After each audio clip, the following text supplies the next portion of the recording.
बदले बदले मेरे सरकार नजर आते हैं, घर की बर्बादी के आसार नजर आते हैं।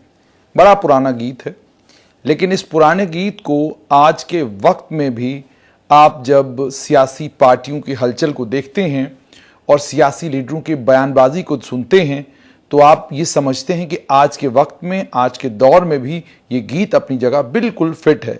यानी बदले बदले मेरे सरकार नजर आते हैं, घर की बर्बादी के आसार नजर आते हैं। डॉक्टर फारूक अब्दुल्ला ने रामबन में आज एक बयान दिया है। बयान अभी मुझे लगता है 1 घंटा पहले सभी वेब पोर्टल्स के ऊपर वायरल हो रहा है।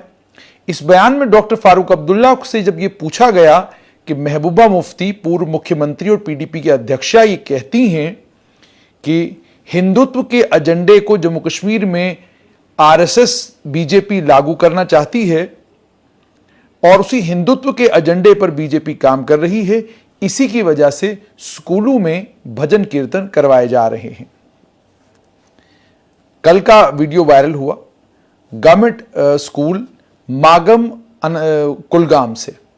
उस वीडियो में आप लोगों ने देखा कि रामधुन, वो रामधुन जो father of the nation Mahatma Gandhi, जिन्हें बापू भी कहते हैं, जो वो रामधुन जिसे वो अक्सर अपनी सभाओं में सुना करते थे और लोग भी सुनते थे, और जिस रामधुन को उन्होंने थोड़ा सा बदला, इसलिए बदला ताकि हिंदू और मुस्लिम समुदाय, दोनों समुदाय एक साथ आए और आजादी की लड़ाई मिलकर लड़ी जा सके। रघुपति राघव राजा राम, पतित पावन सीताराम, ईश्वर अल्लाह तेरो नाम, सबको सन्मति दे भगवान। ये बेसिकली रामधुन है। इस रामधुन को लेकर जो है अलग अलग धारणाएं हैं। कोई कहता है तुलसीदास ने लिखी है, कोई कहता है किसी और ने लिखी है, उसमें मैं नहीं जाऊंगा। लेकिन डॉक्टर फारूक अब्दुल्ला के आज के बयान पर आते हैं। डॉक्टर फारूक अब्दुल्ला ने आज बयान दिया। उन्होंने कहा कि जहां मैं मानता हूं कि भारत सेक्युलर है, सेक्युलर ही रहेगा, भारत हर समय सेक्युलर ही रहेगा, और जहां तक भजन कीर्तन का ताल्लुक है, मैंने खुद भजन गाए हैं। जब मैंने खुद भजन गाए हैं तो क्या भजन गाने से कोई हिंदू हो जाएगा? ये सवाल उन्होंने पूछा। यानी साफ तौर पर डॉक्टर फारूक अब्दुल्ला ने कहने की कोशिश की कि आप भजन को राजनीतिक रंग मत दीजिए, राजनीतिक रूप मत दीजिए। भजन कीर्तन करने से किसी का धर्म, किसी का समुदाय बदलता नहीं है। ये बात डॉक्टर फारूक अब्दुल्ला ने कही। उसके बाद डॉक्टर फारूक अब्दुल्ला ने कहा 370 के ऊपर हम लोग लड़ाई लड़ रहे हैं।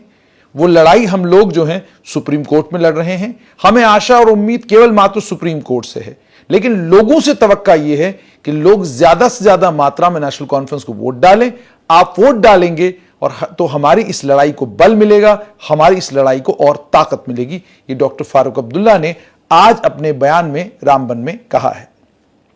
लेकिन रामधुन के ऊपर और महबूबा मुफ्ती के ट्वीट के ऊपर जो उनका बयान है वो इसलिए भी बहुत ज्यादा सिग्निफिकेंट और इंपॉर्टेंट है क्योंकि गुपकार में डॉक्टर फारूक अब्दुल्ला अगर अध्यक्ष हैं तो उपाध्यक्ष जो हैं वो महबूबा मुफ्ती हैं।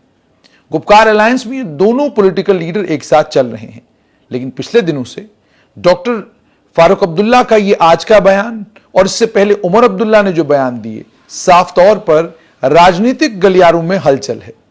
राजनीतिक लोग साफ तौर पर यह बात हालांकि दबी जुबान में कह रहे हैं, मगर कह रहे हैं कुछ तो है जिसकी पर्दादारी है। यानी कुछ तो है जो नेशनल कॉन्फ्रेंस और भारतीय जनता पार्टी के बीच में पक रहा है, जिसके चलते डॉक्टर फारूक अब्दुल्ला कोई ऐसा बयान नहीं, यानी डॉक्टर फारूक अब्दुल्ला किसी और तरीके से भी इस सवाल का जवाब दे सकते थे, लेकिन इस तरीके से सवाल का जवाब देना और यह कहना कि भजन मैंने भी गाए हैं, भजन गाने से कोई हिंदू हो जाए, ऐसा तो मुमकिन नहीं है। क्या भजन गाने से कोई हिंदू हो जाएगा? यह सवाल डॉक्टर फारूक अब्दुल्ला ने पूछा है। तो साफ तौर पर महबूबा मुफ्ती को समझाने की और बताने की कोशिश की है कि आप छोटी छोटी बातों को तूल देना बंद करें, आप छोटी छोटी बातों को बड़ा बनाकर पेश करने की कोशिश न करें, और एक भजन को लेकर या किसी एक चीज को लेकर आप जब किसी एक समुदाय के ऊपर हमला करते हैं या एक समुदाय को लेकर ये कहते हैं कि जी भजन जो है वो अब स्कूलों में पढ़वाए जा रहे हैं, ये हिंदुत्व का एजेंडा जो है वो लागू किया जा रहा है। डॉक्टर फारूक अब्दुल्ला ने इसी पर, क्योंकि इसी संदर्भ में जवाब दिया गया है। अब डॉक्टर फारूक अब्दुल्ला का पूरा बयान क्या है, जाहिर सी बात है वीडियोस वायरल होंगी तो बयान जो है पूरे का पूरा भी आपके सामने आएगा, लेकिन बयान का लबे लुबाब या बयान में जो कुछ कहा गया है वो मैंने आप तक पहुंचाया। उसके बाद दूसरी भी एक बहुत इंपॉर्टेंट चीज यहां पर है, वो ये है कि जब हम ये देखते हैं कि मॉर्निंग असेंबली में सुबह जब स्कूल पहुंचते हैं तो स्कूल पहुंचने के बाद जब असेंबली होती है, मॉर्निंग प्रेयर्स होती हैं, तो मॉर्निंग प्रेयर्स क्या हुआ करती थी।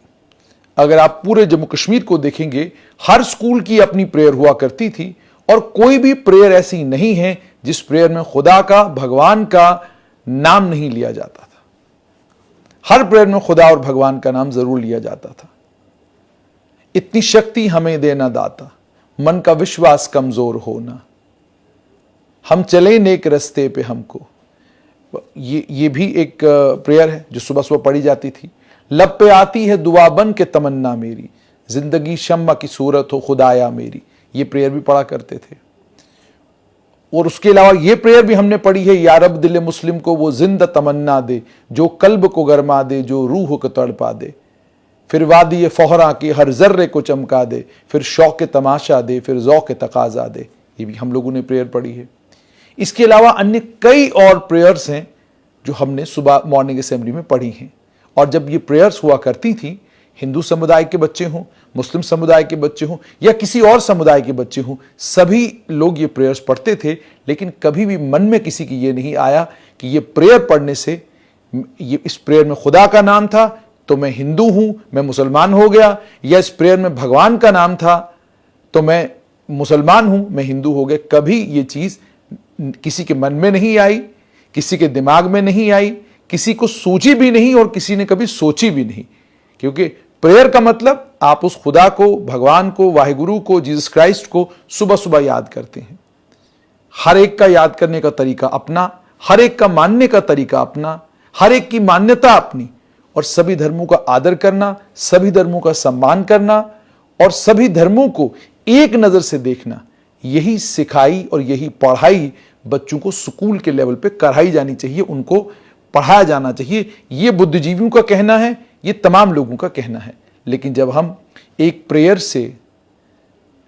की वजह से बांटना शुरू कर देते हैं या एक प्रेयर की वजह से निष्कर्ष निकालने शुरू कर देते हैं कि ये प्रेयर जो पढ़ाई गई है इसका मकसद ये है, तो इसका मतलब ये है कि फिर हम सवाल खड़े ये करते हैं कि जो आज तक प्रेयर्स हमारे स्कूलों में पढ़ाई जाती थी, जो बचपन से हम लोगों ने पढ़ी हैं, और जो हमारे साथ जो अलग अलग धर्मों के, समुदायों के लोग खड़े होकर उसी प्रेयर को पढ़ा करते थे, तो क्या हम ये कहने की कोशिश कर रहे हैं कि उस समय भी एक एजेंडा था जिस एजेंडे को लागू किया जा रहा था, जिस एजेंडे को लोगों के ऊपर थोपा जा रहा था, या जिस एजेंडे को वो कबूल करने के लिए तैयार नहीं थे, लेकिन जबरदस्ती उनसे कहा जा रहा था कि चूंकि हमारी मेजॉरिटी है आपको भी यही पढ़ना पड़ेगा जो हम पढ़ रहे हैं। ये कुछ चीजें हैं, क्योंकि जैसे मैंने आपको कहा कि स्कूल में स्टूडेंट के तौर पर भी जब मैंने पढ़ाई की, उस समय भी इस तरह की तमाम प्रेयर्स पढ़ी हैं, और जब खुद मौका मिला कहीं पढ़ाने का तो यही सब प्रेयर्स वहां पर हमने सुनी भी हैं, सुनाई भी हैं। और कई स्कूलों में तो ये भी है कि अलग अलग मंत्रों का उच्चारण भी हुआ करता था। सिर्फ इतना ही नहीं बल्कि दुआएं सुबह सुबह जो है पढ़ी जाती थी प्रेयर के वक्त। तो ये सब कुछ जो है हमारे कल्चर का, हमारे ट्रेडिशंस का और हमारी जिंदगी का अहम हिस्सा है।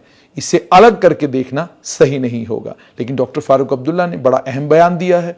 ये बयान जो है साफ तौर पर तो नहीं, बल्कि यूं कहिए कि कुछ तो है जिसकी पर्दादारी है। अब ये कुछ क्या है ये आने वाले कल में पता चलेगा। उमर अब्दुल्ला ने रविंदर रैना को लेकर बयान दिया। रविंदर रैना उमर अब्दुल्ला को जेम ऑफ अ पर्सन कहते हैं।